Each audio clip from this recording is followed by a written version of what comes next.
Ahora vamos a comentar algo del dolor de rodillas, una enfermedad muy frecuente. Ustedes saben que hay mucha gente a la que le duelen sus rodillas.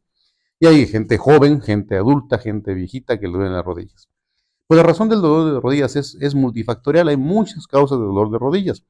Vamos a eliminar las obvias, un trauma, por ejemplo, una lesión de rodilla, pues es obvio que duela y que requiere atención urgente muchas veces o quirúrgica. Pero vamos a referirnos al dolor que no tiene ese antecedente, un dolor de rodillas, que de repente la persona es que me duelen las rodillas. La razón fundamental de ese dolor es diversa, pero vamos a enfocarnos en las más comunes. Verán ustedes, nuestras rodillas, lo que hacen realmente a lo largo de todos nuestros días, es soportar el peso de nuestro cuerpo. Entonces las rodillas están cargando todo el tiempo nuestro peso. Y por eso es que insistimos mucho en que la persona conserve su peso ideal, el peso adecuado. Se calcula muy fácilmente. De los centímetros que usted se pasa del metro, ese es su peso ideal. Mide unos 50 kilos es su peso ideal. Mide unos 80, perdón, su peso ideal es 80. ¿Por qué? Porque su estructura esquelética, sus huesos, están hechos para soportar ese peso. Si usted a ese peso ideal le agrega peso, ahora ya es anormal y es una sobrecarga para quién, para sus tobillos y para sus rodillas. Y eso a la larga va a hacer que de tanto que carga sus huesos se empiezan a desgastar. Cuando uno está sano, la rodilla tiene una estructura que protege o que amortigua nuestro peso, nuestra caída, vamos a verlo así. Pero cuando el peso es excesivo, ese golpe es más fuerte o más común y empieza a desgastar las estructuras que unen esa articulación. Y una vez que se desgastan, quedan libres las terminales nerviosas de nuestra articulación y por eso duele. Uno.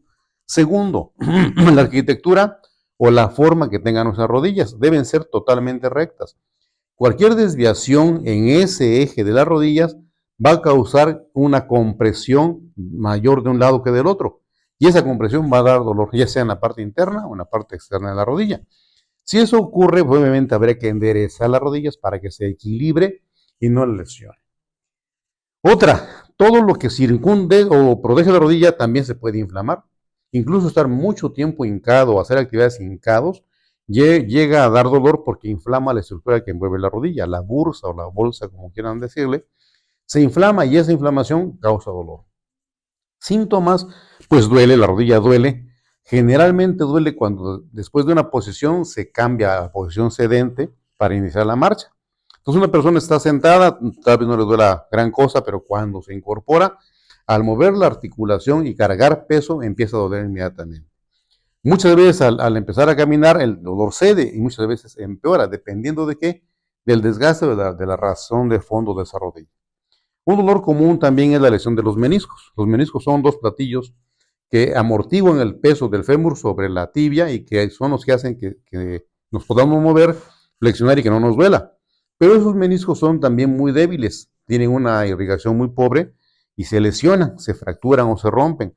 Y ese dolor de meniscos es muy característico en la rodilla porque son estructuras muy pequeñas y muy frágiles. ¿Qué lo provoca? Pues el exceso de peso. El exceso de peso es la causa fundamental. Y luego el otro, el que no nos alimentemos bien. Ustedes saben que para que mantengamos una estructura normal debemos tener los nutrientes adecuados. Y en cuanto a la rodilla siempre nos faltan algunos aminoácidos. En este caso, sustancias específicas serían la condroitina y la glucosamina, que son sustancias que favorecen o que estimulan la formación de cartílago, que es lo que amortigua el peso de nuestras rodillas. Cuando tenemos ese aporte de esos nutrientes, prácticamente no vamos a tener tanto desgaste o lo vamos a recuperar. Pero cuando no, la rodilla se va a desgastar y va a empezar a doler. Afortunadamente ya hay en la farmacia, en los medicamentos, tenemos condroitina, glucosamina de manera sintética. Y eso habrá que agregar vitamina C, que es muy útil para que ese complejo de sustancias funcione.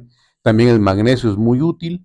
Y en fin, los nutrientes que normalmente nos hacen falta, los oligoelementos, para que podamos funcionar bien y se nutra nuestra rodilla y podamos recuperar su función. Una vez que duele, también se pueden usar, aunque tarda un poquito más en hacer efecto. Muchas veces la gente piensa que llegando a los 30 años empieza ese dolor y eso se asocia a una razón. Nosotros tenemos una evolución a lo largo de nuestra vida en la que a los 30 años tenemos nuestro punto culminante en cuanto a nuestra actividad metabólica. Después de los 30 años empieza a decrecer nuestra actividad y por eso empiezan a avejentarse pueden sus tejidos a los 30 años. Obviamente no quiere decir que a los 30 años se empiece el dolor, pero sí se relaciona en algunas personas con esa edad. Si es una persona sana, si conserva su peso, nunca le va a doler a esa edad. Pero en el adulto mayor, por tanto haber caminado, tanto desgaste, es común el dolor de rodillas. Incluso si fuera un atleta, no importa. ¿Por qué? Por la desnutrición. ¿Cómo evitarlo? Manteniendo el peso ideal, una alimentación adecuada, una estabilidad ideal de la columna, saber caminar bien, evitar calzado anormal, usar un zapato adecuado, evitar deformidades pues en la estructura del hueso. ¿Y cómo curarlo? Pues como analgésicos o como lo que se hace ahora que usan medicamentos que se aplican en la rodilla para quitarle sensibilidad, que está de moda. Se infiltra la rodilla, le ponemos medicamentos que bloquean la sensibilidad y se quita el dolor, pero no la razón, no la causa. Vamos a ponerlo así. Deja de doler, pero eso no quiere decir que recupere su estructura. Solamente son temporales y por eso es que se aplican una vez, dos, tres y después ya no hacen efecto. Y terminan sugiriéndoles una prótesis o un recambio articular. Seguimos con otro tema y les recuerdo nuevamente mi libro, mi obra que ya aparece aquí en nuestro video y les encargamos su like.